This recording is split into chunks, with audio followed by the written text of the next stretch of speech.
Bonjour à tous, bienvenue dans Parlons d'Europe, réalisé par la Maison de l'Europe de Tours, Centre d'information Europe Direct. Alors aujourd'hui, nous allons nous consacrer, d'ailleurs on va consacrer 2 émissions, à un sujet nouveau dont on parle peu et qui pourtant est omniprésent sur nos mails. Tout le monde reçoit en ce moment des mails nous demandant de mettre à jour nos données et personne, en tout cas moi, je n'y comprends pas grand-chose. Donc j'ai demandé à Pierre-Yves Monjal. Bonjour Pierre-Yves. Bonjour Christine. Pierre-Yves Monjal, donc professeur de droit public à l'Université de Tours, spécialiste du droit de l'Union européenne, de venir nous parler de de ce nouveau règlement. Donc c'est le RGPD, le règlement général sur la protection des données.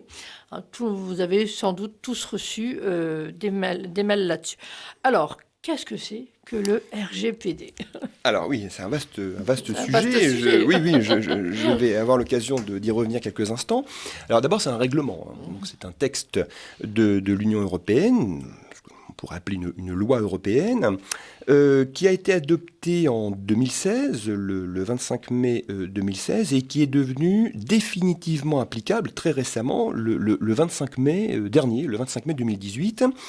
Et il y a eu une certaine urgence finalement dans la mise en œuvre de ce règlement, alors surtout pour les entreprises, parce que, et je le redirai aussi, ce règlement prévoit des mécanismes de sanctions à destination des entreprises qui ne procéderait pas, je dirais, à une collecte et à un traitement conforme au règlement de nos données personnelles. Donc il y a eu une petite tension ces derniers mois, ces dernières semaines, puisqu'il fallait que toutes les entreprises, pas seulement européennes, là aussi on le redira, se mettent tout simplement au clair avec la nouvelle réglementation de l'Union européenne. On a un peu l'impression que qu'on a commencé à en parler la semaine dernière. D'un seul coup, tout le monde s'est bougé. Oui. Personne n'en parlait avant. Oui. Or, ça a 2 ans quand même, règlement. Alors, ce règlement a 2 ans. Alors, les entreprises, quand même, ont été informées très tôt. Oui.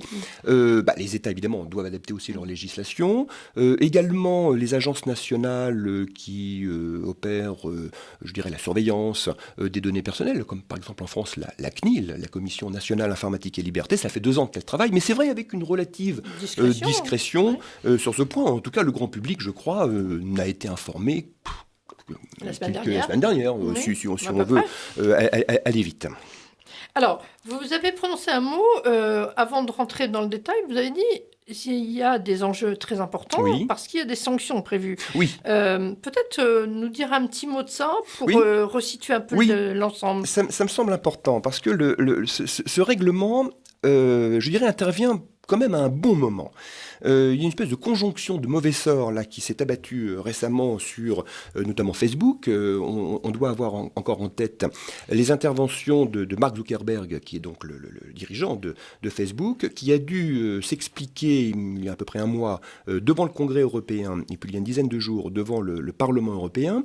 Donc le Congrès américain. Le Congrès américain, oui. Le Congrès américain. Vous avez dit Congrès européen. Ah pardon, non. Congrès américain et le Parlement européen. Merci, le Congrès américain, pardon, et le Parlement européen. À la suite des données que Facebook détient et qui ont été littéralement siphonnées par une entreprise anglaise qui s'appelle Cambridge Analytica et qui a récupéré des millions de données personnelles. On estime à près de 3 millions de citoyens européens qui auraient été affectés par ce siphonnage des données issues des bases de Facebook. Et alors, quand on va sur le site de cette entreprise, Cambridge Analytica, on est quand même frappé, puisque cette entreprise anglaise précise que son objectif, c'est d'utiliser les données qu'on appelle aussi les data. C'est un terme anglo-saxon que l'on emploie aussi souvent. Utiliser les données, tenez-vous bien, pour changer le comportement du public. Et ça, je trouve que ce sont des mots très forts et très dangereux. Ce sont des mots très forts et des mots extrêmement dangereux sans doute.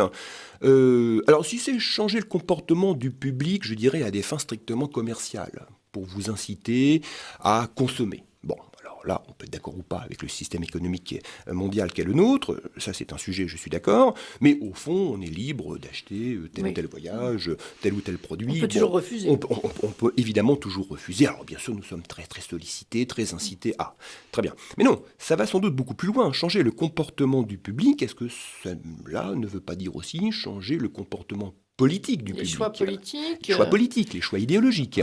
Oui. Et on suspecte cette entreprise, Cambridge Analytica, d'avoir joué, alors ça reste à mesurer, mais un rôle sans doute important au moment du Brexit, auprès donc de l'opinion publique britannique, d'avoir joué aussi un rôle important pour favoriser l'élection de Donald Trump. Alors, ce sont des accusations graves sans doute, mais on voit ce que veut dire récolter des données, traiter des données, notamment lorsque ces données ont été piratées ou ont pu être volontairement mises à disposition de ce type d'officine. Voilà, alors c'était ma question là-dessus, parce que le mot siphonnage, ça veut dire qu'elles ont été volées ou que Facebook les a données ou vendues. Alors ça, on ne le saura sans doute jamais. Hein. D'accord. Facebook et Zuckerberg a reconnu qu'il y avait un petit peu des failles dans son système de sécurité, donc la thèse du piratage semble s'imposer.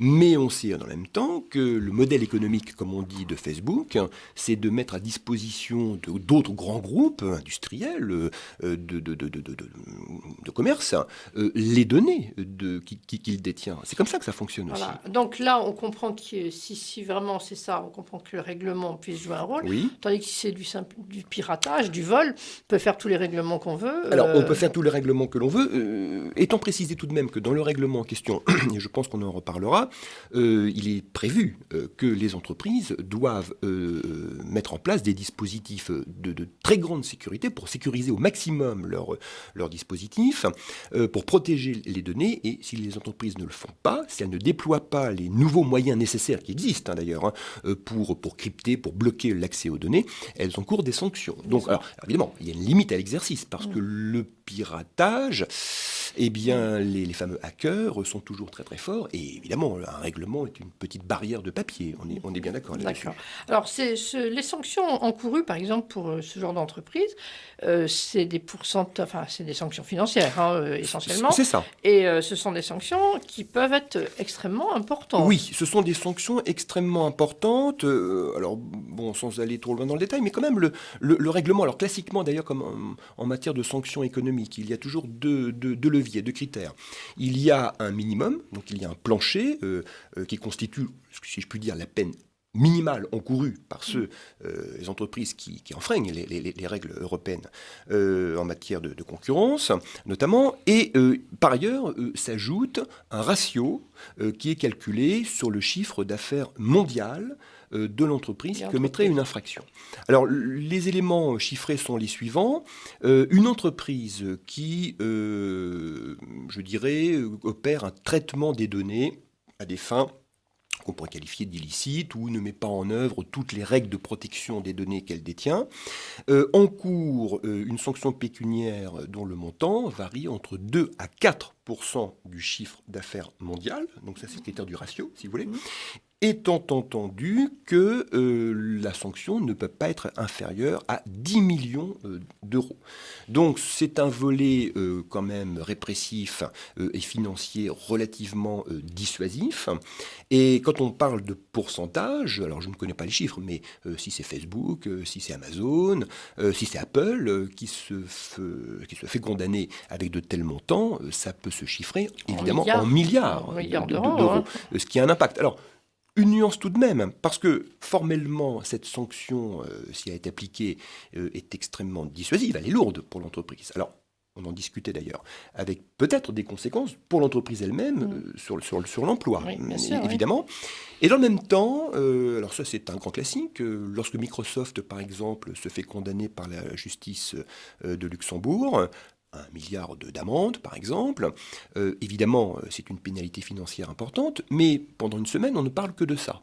Donc, c'est-à-dire que dans ce cas-là, Microsoft a une tribune publicitaire formidable. Qui lui coûte un petit peu plus cher que d'habitude. Oui, enfin, c'est tout. Oui, c'est tout. Donc, cette entreprise va se rattraper grâce à cette grande publicité qu'on va faire sur elle. Alors, vous voyez, c'est toujours assez compliqué. Donc, la sanction, oui, elle est dissuasive, mais si pendant une semaine, on ne vous parle que d'Apple, est-ce que ça n'aura pas, malgré tout, un effet bénéfique pour je pense à Apple, mais ça pourrait être d'autres entreprises, évidemment.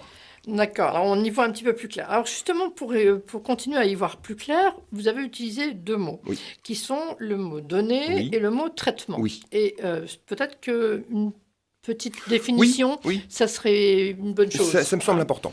Alors, cette terminologie, données personnelles et traitement des données, mais déjà c'est ancienne. J'en reparlerai peut-être dans une autre émission, mais avant ce règlement de 2018 ou de 2016, nous avions déjà des textes qui employaient ces notions.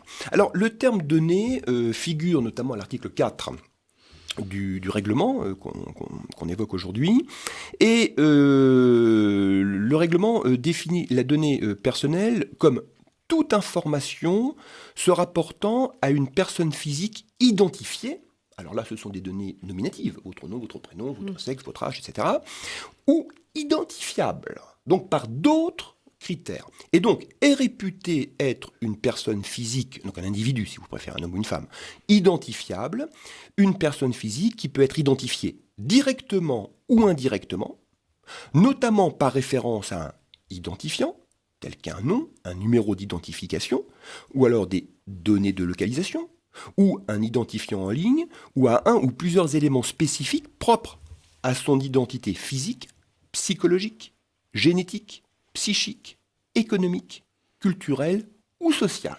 C'est notre carte d'identité intime, au fond, qui peut dire qui on est lorsque on indique ces données sur tel ou tel site. Alors, on comprend la donnée, le traitement en 30 secondes. Oui, alors le traitement en 30 secondes, au fond, j'ai des données, qu'est-ce que j'en fais? C'est ça ce que ça veut dire, le traitement. Et donc, c'est un ensemble d'opérations manuelles, et maintenant électroniques, avec des logiciels, avec j'arrive pas à trouver le terme, des dispositifs très subtils. Donc, un ensemble d'opérations portant sur les données que l'on vient d'effectuer, donc les données qui sont collectées. Et ces opérations, c'est quoi? C'est de l'enregistrement, de l'organisation, de la conservation, de l'adaptation, de la modification, de l'extraction, de la consultation, de l'utilisation et au fond de la diffusion à d'autres opérateurs, à d'autres entreprises. Donc le traitement qui va sans doute intéresser le plus nos auditeurs et nous, c'est la diffusion. Ça fait 2 choses. Le traitement, c'est à la fois la collecte et le classement des données, mais surtout la diffusion. Qu'est-ce que l'on fait de tout ce que j'ai donné qui m'identifie sur un site? Qu'est-ce que l'on fait de ces données et à quelle fin? Est-ce que c'est pour changer le comportement? Alors, on est obligé de s'arrêter pour aujourd'hui. On reprendra la semaine prochaine parce qu'on est loin d'avoir fait le tour du sujet. Merci beaucoup Pierre-Yves et à la semaine prochaine.